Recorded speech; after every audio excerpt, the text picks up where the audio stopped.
Bon, ben bonjour tout le monde. Dans cette vidéo-ci, je vais vous parler là, de la section 4.1 du livre là, de physique mécanique, le tome A. Euh, voilà, donc avec la section 4.1, ce qu'on fait, c'est que en fait, on débute l'étude du chapitre 4. Le chapitre 4 s'appelle la mécanique des corps et la section 4.1 s'appelle la cinématique de rotation. Donc la première étape, là, si vous voulez, qui est importante à réaliser là, dans l'étude du chapitre 4. La cinématique de rotation, c'est bon, ça dit un peu l'étude de la rotation des objets. Et ce que ça a de différent comparativement à ce qu'on a déjà vu précédemment dans les trois premiers chapitres. Si vous vous rappelez, là, au tout début de la session, on avait dit que pour les trois premiers chapitres de la session, ce qu'on allait faire, c'est qu'on allait étudier le mouvement des objets, soit par les équations de la cinématique, soit par l'étude des forces, soit par la conservation d'énergie, la conservation de la quantité de mouvement. Donc on a vu plusieurs techniques qui nous permettent de décrire la trajectoire d'un objet et de prédire par exemple sa vitesse à un certain instant ou sa vitesse quand il va avoir atteint une certaine position, des genres de trucs comme ça. Mais ce qu'on a fait jusqu'à présent, c'est que les objets ne tournaient pas sur eux-mêmes. Donc c'était des objets qui décrivaient uniquement des translations. Okay? Et ce qu'il y a d'intéressant, ce qui est relativement simple quand on étudie la translation des objets, c'est que on peut décrire seulement, on pourrait trouver une équation ou une façon de calculer seulement la position d'un des points de cet objet-là. Et si l'objet ne subit pas de rotation sur lui-même pendant qu'il se déplace, ben on pourrait dire que si on est capable de décrire correctement comment un des points de l'objet se déplace, ben on vient de réussir en même temps à décrire comment tous les points de l'objet se déplacent, parce que si l'objet ne tourne pas sur lui-même, si l'objet n'effectue pas de rotation sur lui-même, ben ça veut donc dire que toutes les parties de l'objet se déplacent exactement de la même façon. Okay. Quand on arrive dans le chapitre 4, là on va s'intéresser maintenant réellement à des objets qui vont tourner. Par exemple, un moulin. Donc ça fait pas juste la translation, c'est vraiment un objet qui va tourner là, sur lui-même. Et à ce moment-là, ce qui va arriver, c'est que dès que l'objet se met à avoir de la rotation, ben ce n'est plus vrai là, que tous les points de l'objet effectuent exactement la même trajectoire. On le voit très bien là, on le voit bien pour à l'image B, mais à l'image C, c'est encore plus clair, okay, c'est encore beaucoup plus évident. On voit là, que quelque chose de très très simple, juste un simple rectangle qui se met à faire de la rotation. On comprend tout de suite que, par exemple, un point qui est situé plus à l'extrémité du rectangle ne va pas faire la même trajectoire. Il va décrire un cercle qui n'aura pas le même rayon qu'un point qui est situé plus là, à l'intérieur du rectangle, ou même à la limite le point qui est situé exactement au centre du rectangle, qui lui ne fera aucune trajectoire. Il va essentiellement juste tourner sur lui-même, alors que les points plus à l'extrémité du rectangle là, vont décrire des cercles plus grands et avoir des vitesses là, en mètres par seconde plus grandes que les points qui sont plus vers le centre du rectangle. Donc on comprend là, que quand on ajoute de la rotation dans un objet, ça complexifie un petit peu les choses. Et c'est à ça que ça sert le chapitre 4, là, entre autres la section 4.1. C'est comment on fait pour traiter ce genre de complications-là là, quand ça inclut de la rotation. Donc, ce qu'on va faire, en gros, dans la section 4.1, c'est qu'on va développer des équations. Puis vous allez voir, ça va ressembler étrangement aux équations qu'on a vues là, au chapitre 1. Des équations qui vont être basées non pas sur les translations, donc non pas sur des déplacements en mètres et des vitesses en mètres par seconde, mais ça va évidemment être en lien avec des angles, hein, puisqu'on parle de la rotation. Ce qui est le fun avec la rotation, c'est que ça décrit les équations qu'on va développer pour la rotation, c'est que ça va décrire d'un seul coup la rotation de tout l'objet au complet, de l'ensemble de l'objet. Par exemple, imaginons qu'on a un objet, un simple rectangle, et le rectangle va se mettre à tourner autour d'un certain point. Le point autour duquel l'objet va se mettre à tourner, on appelle ça l'axe de rotation. Et tout au long du chapitre 4, on va toujours le définir comme une espèce de une petite étoile bleue comme ça. Donc c'est le point là qui est fixe autour duquel nos objets vont tourner. Donc si ce rectangle-là était un morceau de carton, on pourrait imaginer que une planche de bois, peut-être c'est plus facile à imaginer, on pourrait imaginer qu'on prend un clou ici puis qu'on plante un clou là, dans le mur et on peut faire tourner ensuite notre planche de bois autour de ce clou-là. Donc ce point-là, c'est vraiment le point autour duquel tout le restant là, de la planche de bois va tourner. Et on pourrait se prendre un point quelconque, là, une particule quelconque là, sur notre planche de bois, et on pourrait dire qu'à un certain instant, elle est située à une certaine position. Et si on se met à tourner notre planche de bois d'un certain angle θ par rapport à une origine quelconque, là, on pourrait donc dire que notre point P a tourné, c'est déplacé d'un certain angle θ, qui est une certaine valeur, mettons on dirait à peu près, je sais pas, là, 30 degrés. Mais si on dit que entre l'instant initial et l'instant final, le point P a tourné de 30 degrés autour de l'axe de rotation, ben ça signifie en même temps que tous les points de notre planche de bois ont tous tourné de eux aussi exactement 30 degrés autour de notre axe de rotation. En tout cas, vous allez voir, ça qui est intéressant, c'est que quand on décrit la rotation, c'est que ça décrit en même temps la rotation de tout l'objet en même temps. On peut ensuite de ça aller s'intéresser à certains points particuliers qui nous intéressent, mais les équations de la rotation décrivent d'un seul coup la rotation de tout l'objet en même temps. Donc c'est ça qui est intéressant. Avant d'entrer dans les petits détails là, concernant par exemple les signes et bon l'origine, tout ça, juste faire un tour d'horizon et mentionner rapidement que ce qu'on va voir à la section 4.1, on va voir trois choses, la position, la vitesse et l'accélération, et vous allez voir, là, ça va être exactement l'équivalent de ce qu'on a déjà vu il y a plusieurs semaines dans le chapitre 1, quand on a fait l'étude de la cinématique. Donc on avait, quand on a fait l'étude du chapitre 1, on a vu là, que par exemple la position linéaire, qui représentait la position d'un objet qui se déplace le long d'un axe X, on la notait en mètres, souvent on l'appelait X, c'était noté en mètres. Et maintenant au chapitre 4, section 4.1, quand on va faire la rotation, on va parler maintenant de la position, mais ce ne sera pas la position linéaire, on appelle ça la position angulaire, donc ça va être un certain angle θ qui va nous renseigner sur la position de notre objet là, en angle, donc de quel angle est-ce que notre objet a tourné par rapport à une certaine origine. Et évidemment, les unités vont être différentes, le symbole aussi va être différent. Donc on va utiliser le symbole, la lettre Y θ, qui représente les angles.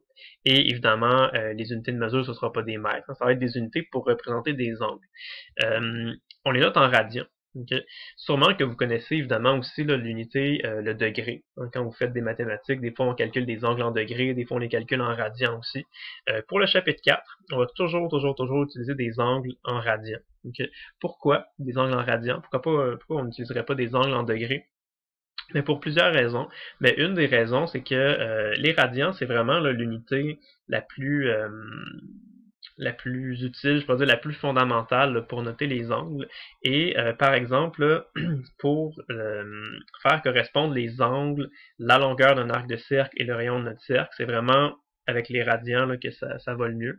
Pourquoi? Parce que si on imagine qu'on a pas nécessairement un cercle complet, mais juste une portion de cercle, okay? Une portion de cercle, là, un morceau de cercle qui mesure θ, et un cercle qui a un rayon R. Donc on pourrait imaginer dans notre tête d'avoir un cercle complet. Si on se concentre juste sur une certaine portion de ce cercle-là, donc un certain angle θ, ben ça va correspondre à une portion de cercle, un segment de cercle qui a une certaine longueur L. Et la façon qu'un angle en radian s'est défini mathématiquement, c'est qu'un angle en radian, c'est égal à la longueur de l'arc de cercle ici, divisé par le rayon de votre cercle. Donc θ, c'est égal à L sur R. Okay? Un angle en radian, c'est défini comme ça. C'est ça qui nous permet ensuite d'isoler la longueur de notre arc de cercle dans cette équation-là. Donc ça s'isole facilement. Donc la longueur de l'arc de cercle, c'est tout simplement égal à notre angle θ en radian qu'on vient multiplier par le rayon de notre cercle. Donc on trouve l'équation L est égale à θ fois R. Donc dès que vous avez un cercle qui a un certain rayon R, si vous vous intéressez là, à une certaine portion de cercle là, qui mesure un certain angle θ, ça va engendrer, là, ça va correspondre à un certain arc de cercle qui aura une longueur θ fois votre rayon. Okay? Et dans le cas particulier où on prend un cercle au complet, si on prend le cercle au complet, l'angle correspondant à un cercle complet, c'est 2π radians. En degrés, c'est 360 degrés, mais en radians, c'est 2π radians. Et ça nous dit donc que si on fait un tour complet avec un angle de 2π, la longueur de l'arc de cercle, qui va maintenant être la longueur, qui va être la circonférence totale du cercle, va être égale à notre angle fois le rayon. L'angle, c'est 2π, puis R le rayon, fait que ça donne 2πr. 2πr, c'est justement la formule mathématique que vous avez probablement déjà apprise par cœur, là, qui correspond à la circonférence d'un cercle. C'est un cas particulier, mais ça marche pour n'importe quel angle. Fait que si on prend juste un demi-cercle, l'angle ça va être pi. Donc un demi-cercle correspond à un arc de cercle qui mesure pi fois r. Okay? Mais évidemment, c'est la moitié d'une circonférence. Circonférence c'est 2πr. Mais bref, ça marche pour vraiment tous les angles. Okay? Donc pour cette raison-là et pour d'autres raison qu'on verra un peu plus tard. C'est vraiment ce qui permet de passer, de faire correspondre le plus rapidement là, et le plus simplement possible la longueur de l'arc de cercle avec l'angle en passant par le rayon du cercle. Okay. Bref, tous nos angles vont être en radians dans la section 4.1. Donc quand on développera les formules là, tout à l'heure, ça va être bien important là, quand vous les utilisez, ces formules-là, de considérer que vos angles sont en radians et non pas en degrés. Si vous les mettez en degrés, ben, malheureusement, ça ne fonctionnera pas. Il faut toujours mettre nos angles en radians. Vous avez sûrement déjà appris là, au secondaire là, la correspondance qu'il y a entre les degrés et les radians. Peut-être que certains profs vous ont fait apprendre ça par cœur, les angles remarquables. Mais en tout cas, vous allez vous en servir là, beaucoup là, pour faire la section 4.1 parce qu'on va travailler là, exclusivement avec des angles qui sont en radians. Donc on vient de parler de la position, si on revient un petit peu là en arrière, on vient de parler de la position linéaire, okay? En fait de la position angulaire, qui est exactement l'équivalent de la position linéaire, mais pour les angles. On appelle ça la position angulaire, donc l'angle θ qui se note en radian. Même chose pour la vitesse, hein, quand un objet se déplaçait, là, on a vu dans le chapitre 1 qu'on pouvait parler de sa vitesse linéaire, qui était le changement de position sur le changement de temps. On pourrait dire le delta x sur delta t, si la vitesse est constante. Si vous avez vu les dérivés, c'est pas grave si vous ne les avez pas encore vus, mais si vous avez déjà fait le cours de mathématiques à YK, vous avez vu les dérivés, et on pourrait dire à ce moment-là que la vitesse, c'est la dérivée de la position par rapport au temps. Donc les unités, c'était les unités d'une position divisées par les unités de temps, donc des mètres divisés par des secondes. Quand on étudie la rotation, on va avoir l'équivalent. Donc, ça va être là un changement d'angle divisé par un changement de temps. Ou si on y va par les dérivés, on pourrait dire que c'est dθ sur dt. Donc, la dérivée de la position angulaire par rapport au temps. Et les unités, vous voyez, ce ne sera pas des mètres par seconde, ça va être des radians par seconde. Okay. Le symbole aussi est différent. Pour la vitesse linéaire, c'est tout simplement la lettre V. Pour la vitesse angulaire, on utilise là, couramment la lettre oméga. Ça ressemble un petit peu à un W, mais c'est pas vraiment un W, c'est vraiment une lettre grecque là, qui s'appelle oméga. Donc la lettre oméga minuscule, ça ressemble à ça. Et finalement pour l'accélération, ben l'accélération c'était la dérivée de la vitesse par rapport au temps. Donc c'est un changement de vitesse dans un certain intervalle de temps. Les unités c'était des mètres par seconde carré. Et quand on parle là, avec les angles, les unités ça va être des radians par seconde carré. Et ça correspond au changement de vitesse angulaire par rapport au temps. Et le symbole qu'on utilise, c'est presque la même chose qu'un A, sauf qu'en fait, c'est la lettre alpha, la lettre grecque, là, donc c'est pas tout à fait la lettre A, c'est la lettre alpha qui est légèrement différente. Donc, juste pour voir si on comprend bien, là, imaginons qu'on a un DVD hein, qui tourne sur lui-même de manière constante, okay, en effectuant 1000 tours par minute. Puis là, on se pose la question, ce serait quoi la vitesse angulaire là, de ce disque-là qui tourne sur lui-même, si on veut exprimer cette vitesse de rotation-là en radians par seconde. Comment on pourrait faire ça? On vient de dire que la vitesse angulaire qu'on appelle oméga, c'est égal au changement de au déplacement angulaire divisé, c'est delta θ divisé par delta t, donc le changement d'angle divisé par un certain intervalle de temps. Donc ici, on peut dire que si notre DVD il effectue 1000 tours en 1 minute, ben, il faut essayer d'exprimer 1000 tours en radians et 1 minute en secondes. 1 minute, c'est facile, on sait que c'est 60 secondes. Puis 1000 tours, c'est quoi? Ben, si vous faites 1000 tours, vous faites 1000 fois un tour complet. Et tout à l'heure, on a vu là qu'un tour complet, ça correspond à un angle de 2 pi radians. Donc, si vous effectuez 1000 tours en 1 minute, donc vous effectuez là 1000 fois 2 pi radians, et vous effectuez ça en 1 minute. 1 minute, c'est 60 secondes. Donc là, on va avoir en haut des radians, en bas au dénominateur des secondes. Donc si on effectue ce calcul-là, ça va donner des radians par seconde. Bon, je rappelle que pi, c'est 3.1416. Vous l'avez sur votre calculatrice probablement. Si on calcule, ça donne 105 radians par seconde. Okay. Donc dire que le DVD ici, il tourne à une vitesse constante de 105 radians par seconde. C'est exactement la même chose de dire que le disque effectue 1000 tours par minute. Okay, c'est juste que ça ici, c'est dans les unités du système international. Et quand on va utiliser les formules qu'on va voir dans quelques instants, on va devoir toujours exprimer notre vitesse comme ça, notre vitesse angulaire là, en radians par seconde. Si vous mettez votre vitesse en tours par minute ou en tours par seconde, ça ne marchera pas. Il faut vraiment, les formules qu'on va voir fonctionnent uniquement si les vitesses sont exprimées en radians par seconde. Okay. Ça, c'était pour la question A. Puis si on se pose la question B, c'est quoi l'accélération angulaire du disque qui tourne comme ça? Okay. Ça peut peut-être porter à confusion. C'est pour ça que je voulais le voir avec vous. C'est que l'accélération angulaire, c'est ce qu'on a vu ici. qui est la lettre alpha, l'accélération angulaire, c'est la dérivée de la vitesse angulaire par rapport au temps. Donc, ça exprime le changement de vitesse angulaire par rapport au temps. Ici, on nous dit bien là, que notre DVD il tourne de manière constante. Donc, sa vitesse est toujours 105 radians par seconde. Fait que le DVD il n'est pas en train de tourner de plus en plus vite, il n'est pas en train de tourner de plus en plus lentement. Donc, si sa vitesse angulaire ne change pas, ça veut dire qu'il n'y a pas d'accélération angulaire. Hein. Donc, le alpha serait égal à 0. Pour mettre des unités, là, on aurait pu dire 0 radian par seconde carré. Ok, mais en tout cas, c'est 0. Là, ça pour dire qu'il n'y a pas d'accélération angulaire parce que sa vitesse angulaire est constante. Okay.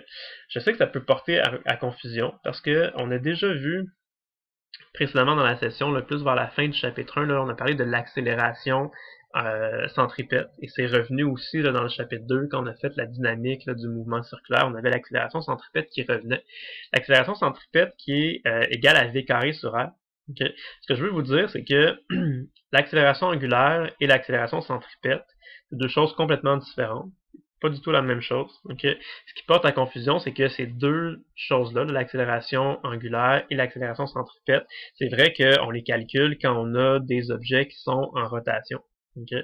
Mais c'est pas la même chose. Okay. L'accélération angulaire, ça exprime vraiment là, le changement de vitesse angulaire par rapport au temps. Donc ça nous renseigne là, à savoir est-ce que l'objet tourne de plus en plus rapidement ou est-ce qu'il tourne de plus en plus lentement. Donc ici c'était clair là, que l'objet est à la vitesse constante. Donc on comprend bien qu'il y a une accélération angulaire égale à 0.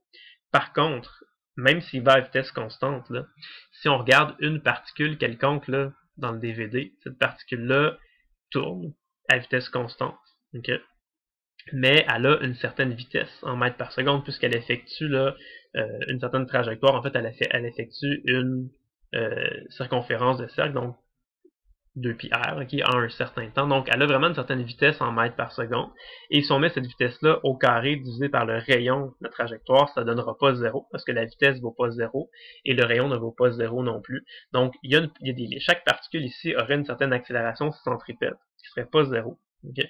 Fait que c'est possible d'avoir une accélération angulaire qui est 0, et en même temps avoir une accélération centripète qui n'est pas 0. Okay? C'est pas la même chose.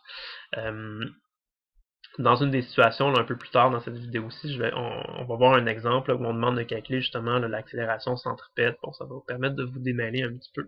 Mais en tout cas, juste vous indiquer déjà que c'est vraiment deux choses différentes. Okay. Maintenant, la question des signes. Fait que je vous ai mentionné là, rapidement qu'elle allait avoir là, dans la section 4.1 la position angulaire, la vitesse angulaire et l'accélération angulaire. On a vu les unités aussi. Et on va voir des formules là, vraiment dans quelques instants, dans les prochaines acétates. Et quand on utilise des formules algébriques, bien évidemment, c'est toujours très important de mettre les bons signes à nos variables. Okay? Parfois, les variables vont être positives, parfois, elles vont être négatives. Okay. Donc, comment on fait pour savoir quel signe on va mettre? Okay. Pour la position et la vitesse, c'est relativement simple. Souvent, c'est l'accélération qui pose un peu problème. Mais vous allez voir, ça va être exactement la même convention qu'on a utilisée dans le chapitre 1 quand on faisait les trucs linéaires. Okay. Ça va juste être un peu le même principe, mais converti pour des variables angulaires. Okay. Commençons par la position. Bon, la position, c'est assez simple. Quand on faisait le chapitre 1, on disait que les objets pouvaient se déplacer le long d'un axe X. Il y avait un endroit le long de l'axe X qui s'appelait l'origine, qu'on appelait X égale à 0. Et on regarde dans quel sens est-ce que notre axe X va pointer. Et une fois qu'on sait ça, c'est facile. Si l'objet se trouve là, à droite, en tout cas, si l'objet, juste en regardant où se trouve l'objet sur notre axe par rapport à 0, on sait si dans les X positifs ou dans les X négatifs. Donc c'est très facile de donner le signe comme ça de notre position. Pour les angles, c'est un petit peu l'équivalent. C'est-à-dire que, ben, premièrement, ça nous prend une origine, un endroit qu'on va considérer comme étant 0. Donc, généralement, ce qu'on fait, c'est qu'on prend la ligne horizontale. Alors, souvent, on va supposer que la ligne horizontale correspond à un angle de 0. Okay? Et ça nous prend un sens. Okay? Faut que, quand on faisait les variables linéaires, là, fait que notre axe X pointe dans une certaine direction. Généralement, il pointe vers la droite. Mais, dans certains problèmes, il peut pointer vers la gauche, vers le haut, vers le bas, mais peu importe. On a un axe X qui pointe dans une certaine direction et on se fie sur cet axe X-là pour déterminer qu'est-ce qui est positif, qu'est-ce qui est négatif. Pour les angles, l'axe, ça sera pas un axe qui est une ligne droite, hein, ça va être un angle, ça va être un sens positif qui va tourner. Et quand on fait des schémas comme ça en 2 dimensions, si on suppose qu'on a un objet qui va tourner comme ça dans le plan du schéma, ben il n'y a pas 50 000 possibilités. Il peut tourner soit dans le sens anti-horaire ou dans le sens horaire. Okay. Généralement, on va utiliser comme convention là, que le sens anti-horaire est le sens positif. Okay. Pourquoi? Parce que c'est le même sens que la convention trigonométrique. Dans un cercle trigonométrique, on dit justement que le 0 degré, c'est à droite. Et quand les angles augmentent, quand vous passez par exemple de 0 à pi sur 2, de pi sur 2 à pi, les angles augmentent dans le sens contraire des aiguilles d'une montre. Donc, selon cette convention-là. Ça, c'est quoi? C'est juste un symbole positif, hein, pour dire que ce qu'on considère comme étant positif, c'est quand ça tourne dans ce sens-là. C'est juste une flèche qui tourne dans le sens anti-horaire. Avec cette convention-là, on pourrait juste dire que si l'objet a tourné d'un certain angle dans ce sens-là, dans le sens anti-horaire par rapport à notre zéro, on va dire que c'est un angle qui est positif. Puis si l'objet s'était déplacé d'un angle dans le sens contraire, ben, dans le sens horaire, on dirait que c'est un angle qui est négatif. C'est juste une convention de signes comme ça qu'on utilise. Ça c'est pour la position. Pour la vitesse, ben encore une fois, on suit cette convention-là. Donc, si vous avez un objet qui tourne dans le sens anti-horaire, on va dire qu'il y a une vitesse angulaire qui est positive. Et si au contraire, vous avez un objet qui tourne dans le sens horaire, dans le sens contraire de ça, ici, on va dire qu'il y a une vitesse angulaire qui est négative. Okay. Donc, la position et la vitesse, comme je disais, c'est relativement simple. Souvent, les gens ne se mélangent pas vraiment avec ça. Là où ça peut poser certains problèmes, c'est quand on fait l'accélération. Okay. Si vous vous rappelez, au chapitre 1, c'était la même chose. C'était l'accélération qui est un petit peu plus difficile. Ce qu'on avait vu au chapitre 1, vous allez voir, c'est la même chose qui va se répéter ici. Ce qu'on avait dit, c'est que si vous voulez trouver le signe de l'accélération, premièrement, ce que vous devez faire, c'est trouver d'abord le signe de la vitesse. Ça, c'est facile à trouver. Okay.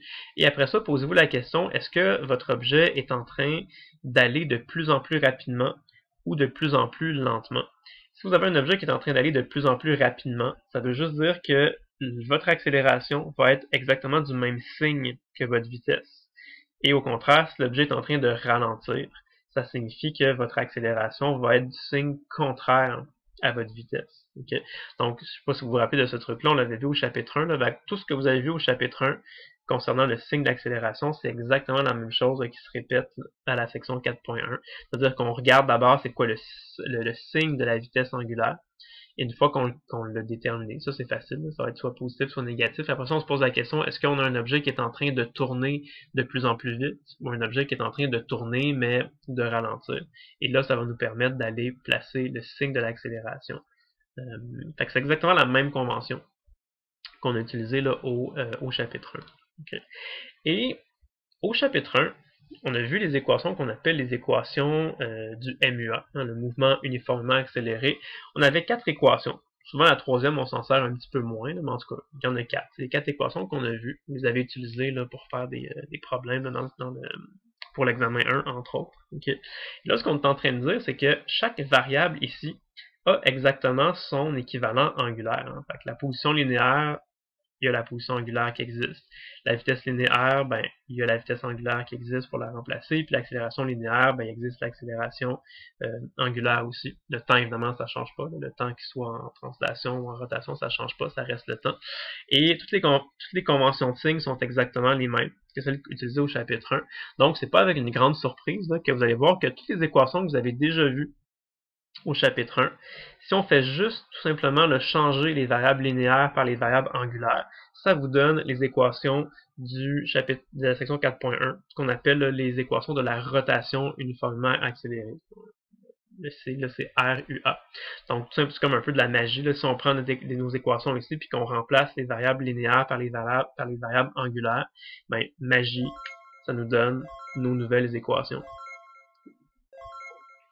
Donc, ces équations-là, peut-être que quand vous les regardez, vous vous dites, là, oh mon Dieu, c'est quoi ça? C'est-tu de nouvelles équations avec plein de symboles? Mais c'est exactement les mêmes équations qu'on a vues au chapitre 1. Cette équation-là, ici, là, oui, ça fait peut-être peur parce que c'est des nouveaux symboles, c'est des symboles angulaires. Mais ce que ça dit juste que, par exemple, la position finale égale la position initiale, plus la vitesse initiale fois le temps, plus 1/2 fois l'accélération fois le temps au carré. C'est exactement la même formule que vous avez déjà vue, que vous avez apprise, que vous avez probablement intériorisé dans le chapitre 1. Juste que là, dans le chapitre 4, c'est la même équation. C'est juste que les trucs, ici, c'est plus des trucs linéaires. Ce sont maintenant des trucs angulaires. Fait qu'on pourrait dire que la position angulaire finale égale à la position angulaire initiale, plus la vitesse angulaire initiale fois le temps, plus 1/2 fois l'accélération angulaire fois le temps au carré.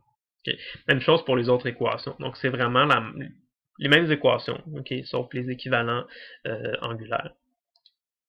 Donc, le genre de problème qu'on s'attend à ce que vous soyez capable de résoudre là, après avoir étudié la section 4.1, vous allez voir, c'est des problèmes qui ressemblent étrangement là, aux problèmes que vous avez déjà résolus dans le chapitre 1, parce que, veux pas, c'est les mêmes équations qu'on va utiliser pour les résoudre. Okay? Regardons juste un exemple, vous allez voir là, la situation 1. C'est un disque qui tourne en ralentissant. Je vais lire le vrai énoncé de la question avec vous, là, tel qu'il est écrit. Bon, on dit un disque tourne sur lui-même avec une vitesse angulaire initiale de 20 radians par seconde. En raison du frottement, son mouvement de rotation ralentit au taux constant de 4 radians par seconde carré. On désire déterminer combien de tours il effectue avant de s'arrêter. Okay. Bon, là on est dans la section 4.1, donc ce qu'on a ici, c'est un problème de rotation. C'est un disque qui tourne sur lui-même. Okay.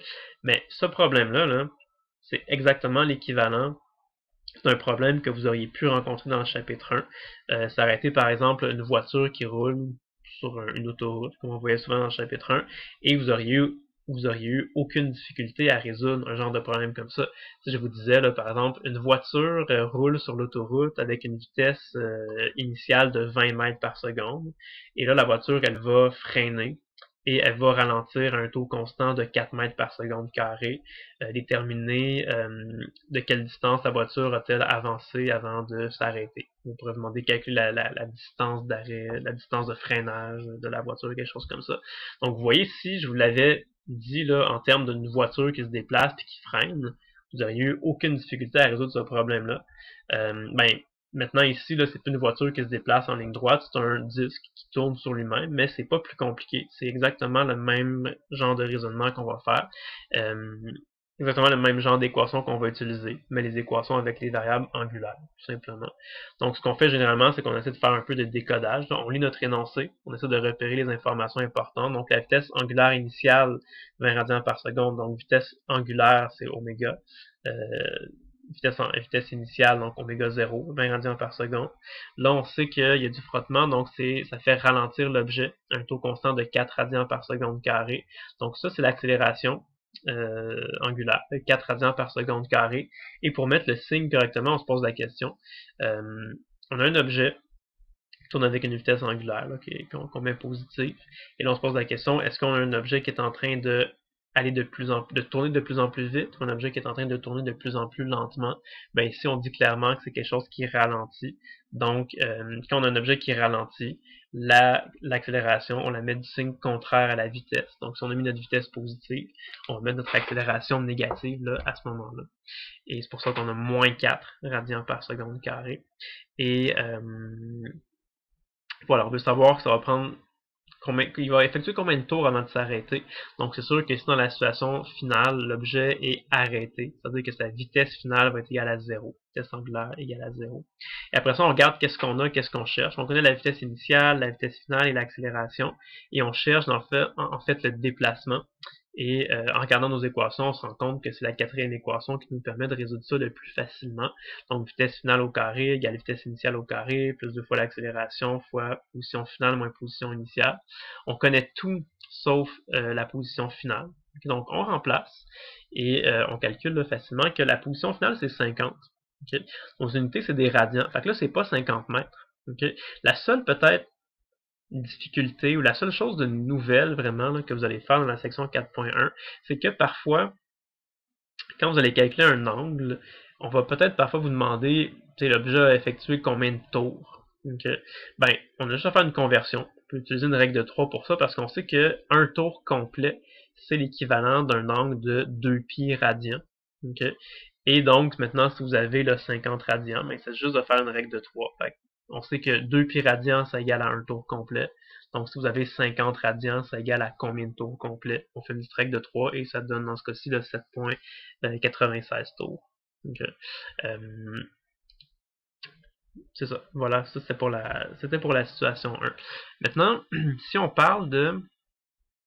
J'avais parlé un petit peu tout à l'heure que le plus simple, le plus mathématiquement simple, c'est d'utiliser des angles en radians pour la simple et bonne raison que quand on fait ça, bon, la longueur de l'arc de cercle, c'est toujours juste l'angle multiplié par le rayon. Okay. Quand on fait de la cinématique de rotation, on peut imaginer, bon, un angle là, qui va nous permettre de définir la position de l'objet.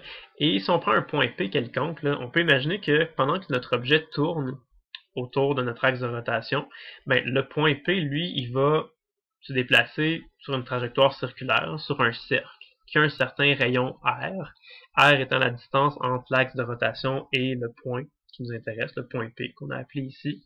Et on peut donc faire correspondre comme ça la distance. En fait, on peut dire que quand l'objet a tourné d'un certain angle θ, ben, notre point P s'est déplacé d'une certaine distance x, et cette distance x-là va être égale à la longueur de l'arc de cercle qui correspond à un cercle de rayon R quand on a un angle θ. Okay. Donc, ce qu'on avait dit tout à l'heure, c'est que L est égal à θ fois R.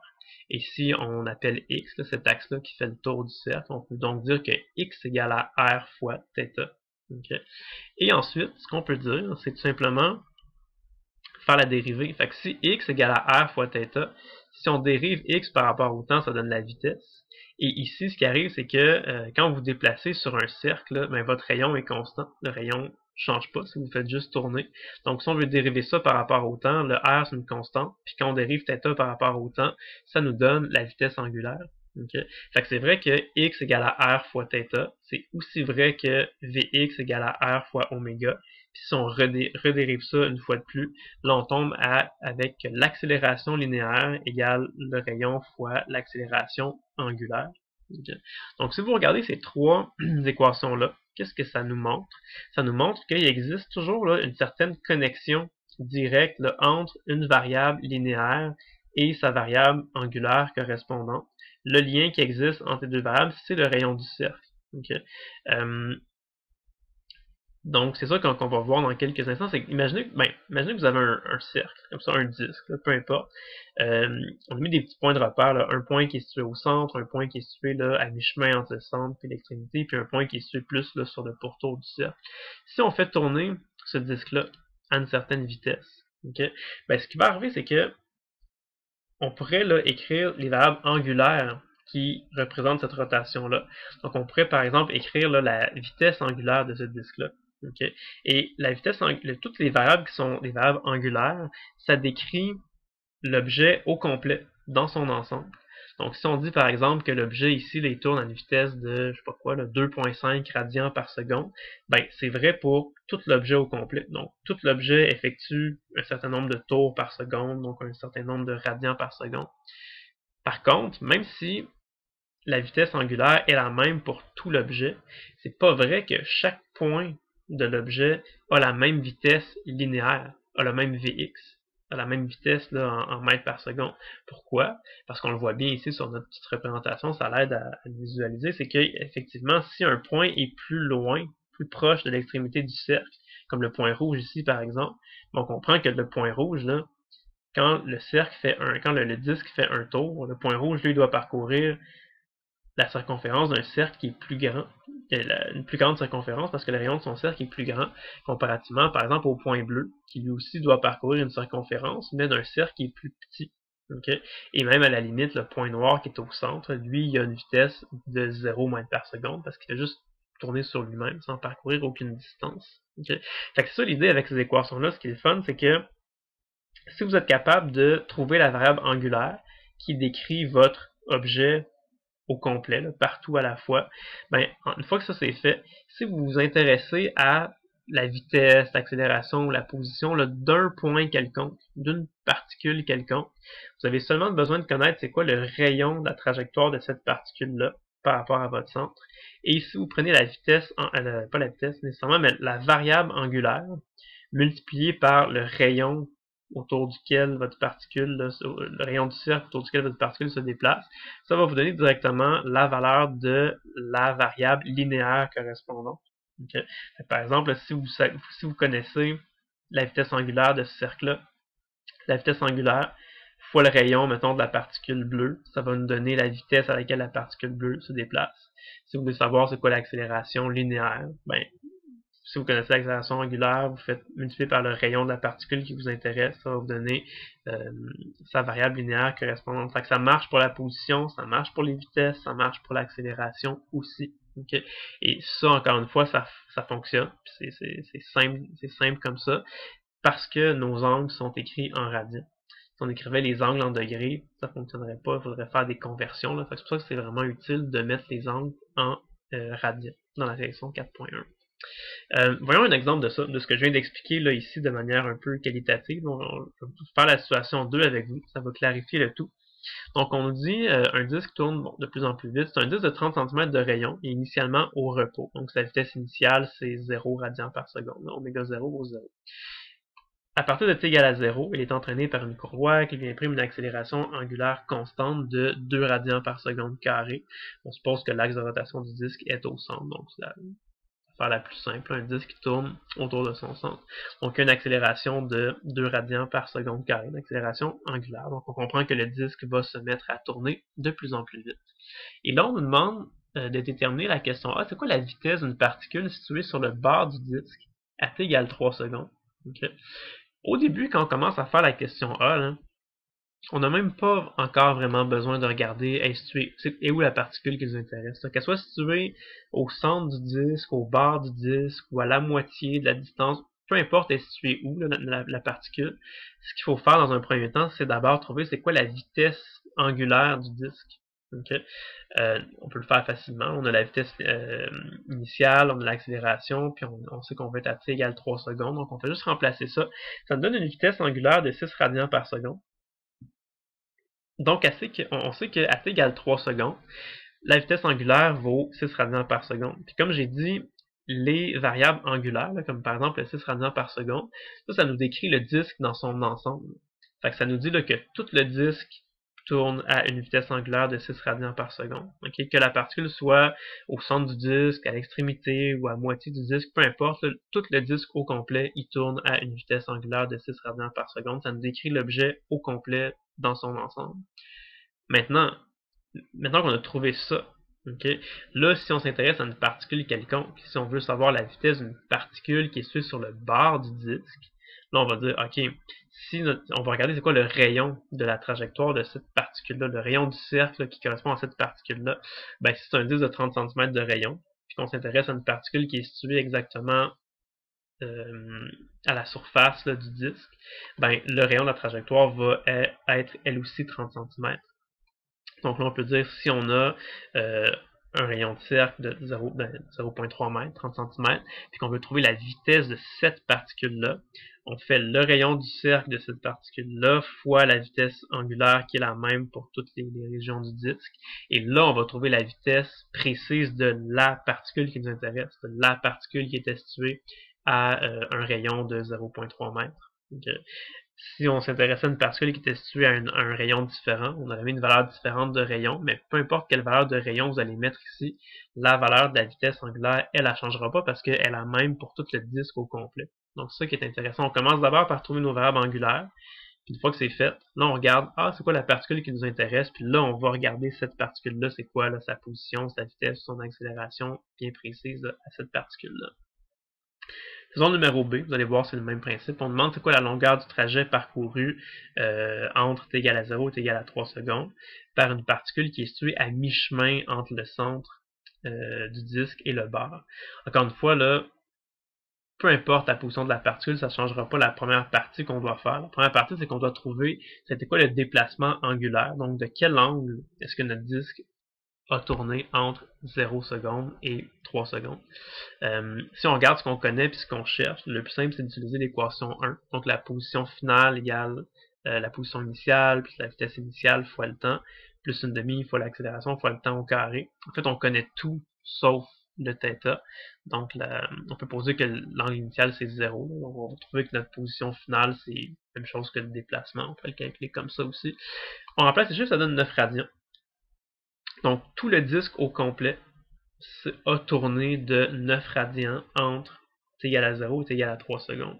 Là, maintenant, si on veut savoir une particule bien précise, là, elle qui était située à mi-chemin entre le centre du disque et le bord, donc une particule qui avait un rayon de rotation là, de 0,15 mètres. Si on veut savoir cette particule-là, elle a parcouru quelle distance x, ben là, on va dire que c'est la valeur angulaire qu'on a trouvée, 9 radians, multiplié par le rayon particulier de cette particule-là, et ça va nous donner, là, dans ce cas-ci, 1,35 mètres. Okay. C'est sûr qu'une particule qui aurait été située plus loin, okay, avec un rayon plus grand, aurait eu un déplacement plus grand, c'est certain. Okay. Parce que plus qu'on est loin, plus qu'on est sur des cercles qui ont des gros rayons, donc c'est normal. Okay. Mais bon, toujours la même idée qui revient, c'est que vous calculez d'abord vos vitesses angulaires, pas les vitesses angulaires, mais les variables angulaires. Les variables angulaires décrivent le disque dans son ensemble, votre objet en rotation dans son ensemble, et après ça, si une particule quelconque vous intéresse, là, vous allez aller regarder plus précisément avec le rayon de cette particule-là pour faire le calcul là, qui vous intéresse. Okay. Dernière chose qui reste à voir dans la section 4.1, c'est juste faire un petit retour là, sur l'accélération centripète qu'on a évoqué tout à l'heure. L'accélération centripète, comme je vous ai dit, ça n'a rien à voir avec l'accélération angulaire. C'est deux choses complètement différentes. L'accélération centripète, on se rappelle, c'était égal à v carré sur r. Okay. Fait qu'on peut d'abord calculer la vitesse linéaire en mètres par seconde. Une fois qu'on l'a, on la met au carré, on divise par le rayon. On peut faire ça. Okay. Sauf qu'on vient de voir aussi, il n'y a pas longtemps, que la vitesse linéaire, on peut l'écrire aussi comme étant r fois oméga. Donc, on peut faire ça. Si on remplace la vitesse par r fois oméga, mais la vitesse au carré, ça revient à calculer r fois oméga, tout ça au carré, divisé par r. Donc, ça ferait r carré fois oméga carré sur r. Donc, ça revient à calculer juste r fois oméga carré. Okay. C'est la même chose. Ça veut dire que calculer v carré sur r, ou calculer r fois oméga carré, ça revient exactement au même. Okay. Ça nous donne l'accélération centripète. Okay. À ne pas confondre avec l'accélération linéaire. L'accélération linéaire, c'est juste l'accélération qu'on a ici. Là. On dit que n'importe quelle variable angulaire multipliée par le rayon de la trajectoire d'une particule va donner la variable linéaire correspondante. Okay. Fait que si on parle d'accélération linéaire, le terme AX ici, c'est juste l'accélération angulaire multipliée par le rayon de rotation de la particule qui nous intéresse. Fait qu'encore une fois, ne pas confondre l'accélération linéaire et l'accélération centripète. Okay. Si on regarde sur un schéma, là, on avait déjà vu ça à la fin du chapitre 1 quand on faisait la cinématique là, de la rotation. Ce qui arrive, c'est que si on regarde un point P, un point qui se déplace sur une trajectoire circulaire, son accélération, qu'on appelle l'accélération tangentielle, ou en tout cas l'accélération linéaire, c'est une accélération qui va être justement tangente au cercle, alors que l'accélération centripète, le nom le dit un peu, ça va toujours pointer selon l'axe centripète, et un axe centripète, ça pointe toujours vers le centre du cercle. Okay.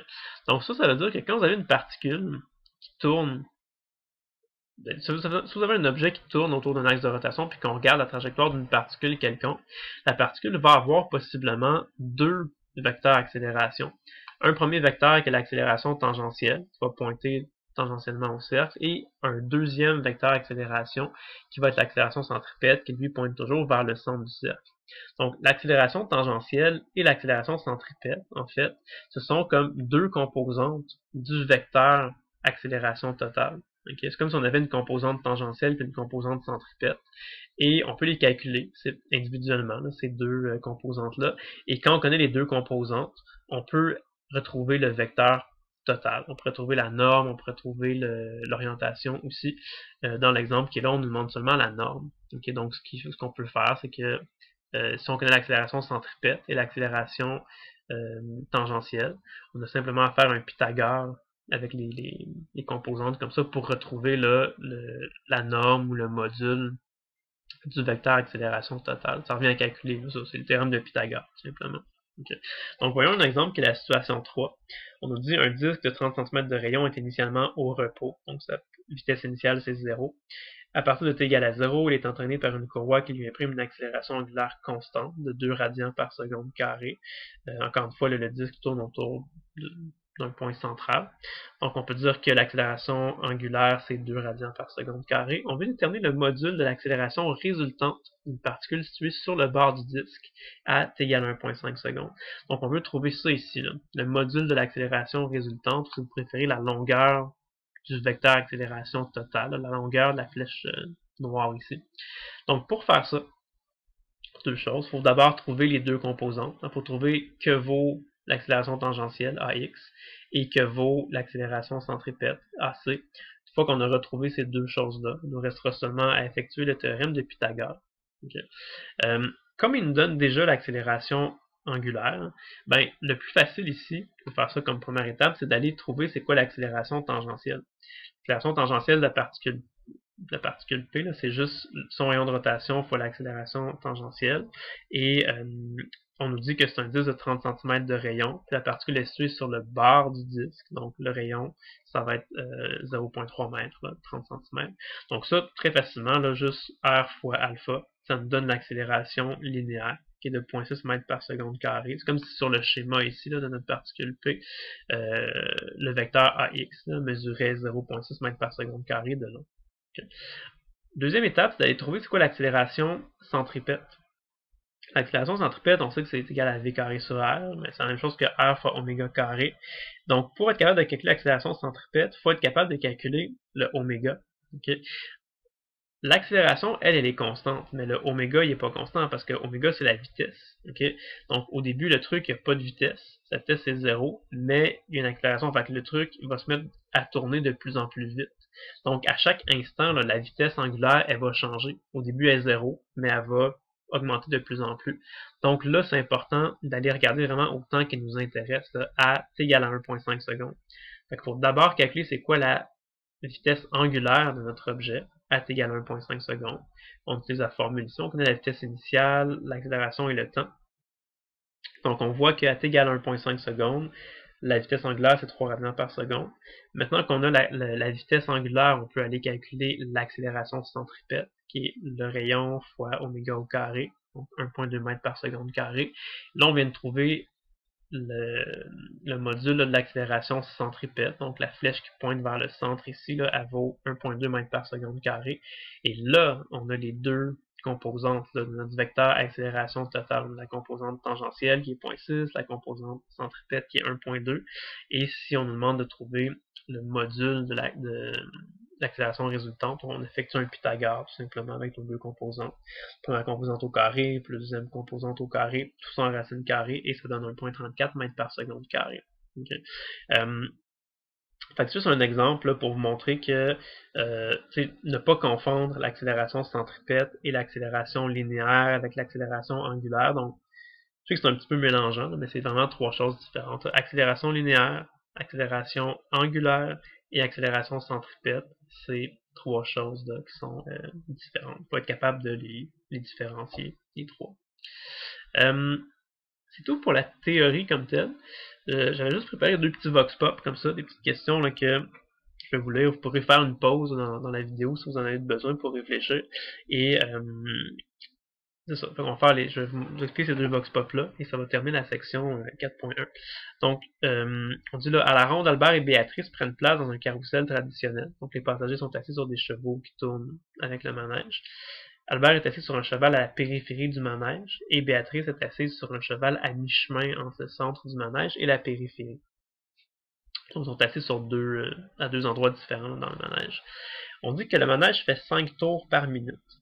Puis on demande comme question qui a la plus grande vitesse angulaire. Est-ce que c'est Albert qui a la plus grande vitesse angulaire? Est-ce que c'est Béatrice qui a la plus grande vitesse angulaire? Est-ce que les deux ont la même vitesse angulaire? Ou est-ce que c'est impossible de répondre avec les données qui sont fournies là, uniquement dans cet énoncé-là? Fait que pensez-y un petit peu.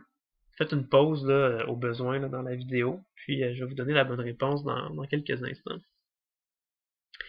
Donc la bonne réponse ici, c'était que tout simplement les deux ont la même vitesse angulaire. Hein, parce que ce qu'on a dit tout à l'heure, c'est que la vitesse angulaire, c'est quelque chose qui décrit l'objet dans son ensemble. Par exemple, si on essaie de se faire un petit schéma de la situation, ça pourrait ressembler à ça, une espèce de carrousel comme ça avec différents chevaux là, qui peuvent être placés plus à l'extrémité, plus vers le centre.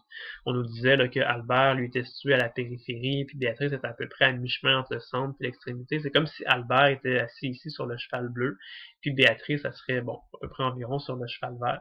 Mais tout le manège, évidemment, c'est un gros morceau là, solide, donc ça va tourner tout ensemble d'un même bloc, là, donc ça ressemblerait à quelque chose comme ça. Okay. Et justement, ça quand ça tourne, ça a tout exactement la même vitesse angulaire. Ça a tout exactement le même oméga. Okay. Ce qu'il y a de différent, c'est que si on regarde les vitesses tangentielles de chacun de ces chevaux-là, c'est sûr que le cheval bleu qui est plus à l'extrémité, là, comme Albert par exemple, c'est sûr que lui aurait une vitesse tangentielle en mètres par seconde qui serait plus grande que celle du cheval vert. Ça c'est évident, mais la question ici c'était bel et bien là, c'est qui a la plus grande vitesse angulaire. Donc on parlait bien du oméga. Le oméga il est pareil pour tout le monde. Okay. Donc en cas c'est peut-être un petit piège, c'était pour vraiment savoir si vous êtes capable de bien différencier la vitesse angulaire et la vitesse linéaire ou la vitesse tangentielle qui elle va dépendre de vraiment chaque personne. Mais la vitesse angulaire elle est constante, est la même pour tout le manège au complet. Okay. D'ailleurs, juste pour le fun, si c'était pas le cas, si la vitesse angulaire était différente pour chaque personne ou pour chaque cheval là, dans le manège, ben ça veut dire que ça ressemblerait à quelque chose comme ça. C'est-à-dire que les chevaux ne feraient pas comme le même nombre de tours par seconde, dépendamment d'à quelle distance ils sont placés. Donc on comprend que dans la vraie vie, c'est pas ça. Là. Un vrai carrousel dans un parc d'attraction, quand ça tourne vraiment tout en même temps, là, comme ça. C'est ça qui arrive dans la réalité. Ok. Puis le dernier Vox Pop que je voulais voir avec vous, peut-être un petit peu plus difficile celui-là, donc vous allez peut-être avoir besoin de faire une petite pause. On se donne la situation 1, une rondelle de masse M, voyageant à la vitesse V sur une table à R, avec frottement négligeable, frappe une rondelle identique, reliée à un fil de longueur R qui est accroché au milieu de la table. Figure ci-contre. Donc on a une espèce de clou ici là, qui est accroché avec une rondelle qui est immobile. On a une rondelle qui arrive avec une certaine vitesse V, elle va frapper la rondelle qui est là. Donc ce qui va arriver évidemment, c'est que cette rondelle-là, après ça être faite frapper, elle va avoir une certaine vitesse. Mais comme elle est attachée avec une corde ici, elle va se mettre à tourner là, sur un cercle dans le sens anti-horaire. Okay.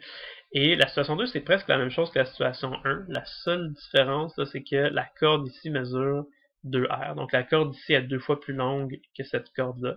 Mais sinon, c'est les mêmes rondelles, même masse, même R, tout ça. La question qui nous est posée, c'est après la collision, la vitesse angulaire dans la situation 2, donc la vitesse angulaire à laquelle cette rondelle-là va tourner, elle va être comment par rapport à la vitesse angulaire qu'on va observer dans la situation 1? Est-ce que la vitesse angulaire dans la situation 2 va être 2 fois plus grande que celle dans la situation 1, 2 fois plus petite que celle de la situation 1, ou est-ce que la vitesse angulaire va être la même dans les deux situations? Donc, vous pouvez penser quelques instants, faites une pause au besoin, je vous dis la réponse là, suite après. Donc, la bonne réponse pour ce vox pop-là, c'était la bonne réponse c'était D. Okay, donc, ici, là, dans la deuxième situation, la vitesse angulaire dans la situation 2 va être 2 fois plus petite que la vitesse angulaire dans la situation 1. Comment on peut raisonner ça pour arriver à ça? Ben, ici, ce qui arrive, c'est que comme c'est exactement les mêmes rondelles, même masse, avec la même vitesse, tout ça, suite après l'impact, ce qui va arriver, c'est que les deux rondelles, celle-ci et celle-ci, les deux rondelles vont avoir exactement la même vitesse linéaire. Donc, elles vont partir là, vers le haut avec exactement le même nombre de mètres par seconde. Donc, c'est ça que j'ai représenté par ici. Je dis les deux vont avoir la même vitesse linéaire. On va appeler ça juste Vx parce que ça donne ça rien d'écrire Vx1 et Vx2, c'est la même vitesse. Okay. La différence, effectivement, c'est les rayons des cercles, la longueur des cordes qui devient aussi le rayon des cercles. Et la deuxième situation, un rayon qui est 2 fois plus grand. Donc R2 égale à 2R1. Okay. Le lien qu'il y a entre la vitesse linéaire, le rayon le rayon des cercles décrit par les particules et la vitesse angulaire, c'est une des trois équations qu'on a vues tout à l'heure, que je disais qui faisait la connexion entre les variables angulaires et les variables linéaires. Donc c'est ça ici. Vx égale à R fois oméga. Nous, on demandait de comparer les vitesses angulaires, donc les oméga. Oméga, c'est égal à V sur R. Ok. Donc, dans la situation 1, le oméga 1, ça va être juste Vx1 sur R1, donc Vx sur R. Et le oméga 2, ici dans la situation 2, ça va être Vx2 sur R2. Les deux ont la même vitesse, donc on va appeler ça encore Vx. Par contre, le rayon de rotation ici est 2 fois plus grand. Okay. Donc vous voyez que cette fraction-là et cette fraction-là, c'est presque la même chose, juste qu'elle, on voit bien qu'elle est 2 fois plus petite que celle-ci. Donc on peut dire que le oméga 2 est égal à la moitié du oméga 1. Si on fait jouer l'animation que j'ai préparée, là, vous voyez que c'est ça. Donc les deux au départ vont avoir la même vitesse linéaire, là, qui sont représentées par les deux flèches noires ici, qui ont exactement la même longueur. Mais par contre, comme ils n'ont pas les mêmes rayons de cercle, ce qui va arriver, c'est que, comme dans la situation 1, le cercle à parcourir, la circonférence à parcourir est 2 fois plus petite que cette circonférence-là. Ben, ça va avoir le temps de parcourir, de faire exactement 2 tours complets, pendant que dans la situation 2, on fait seulement un seul tour. Si vous comparez les deux, vous allez voir là, que quand on a un tour complet qui s'effectue ici, on a exactement 2 tours complets qui s'effectuent dans la situation 1. Donc ça tourne 2 fois plus rapidement, là, avec une vitesse angulaire qui est 2 fois plus grande. Okay.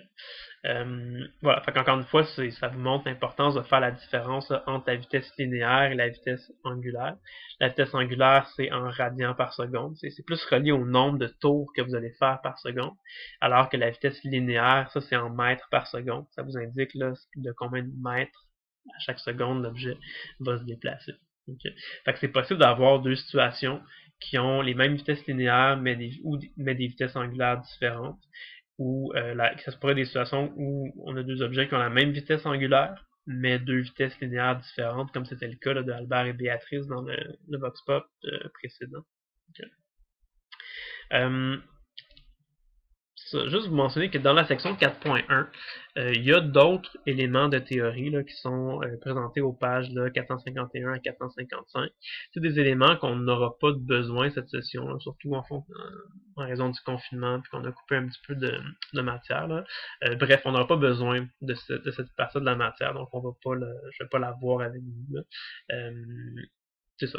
Fait juste avec ce qu'on a vu ici, ça va être suffisant pour ce qu'on a besoin de faire là, cette session.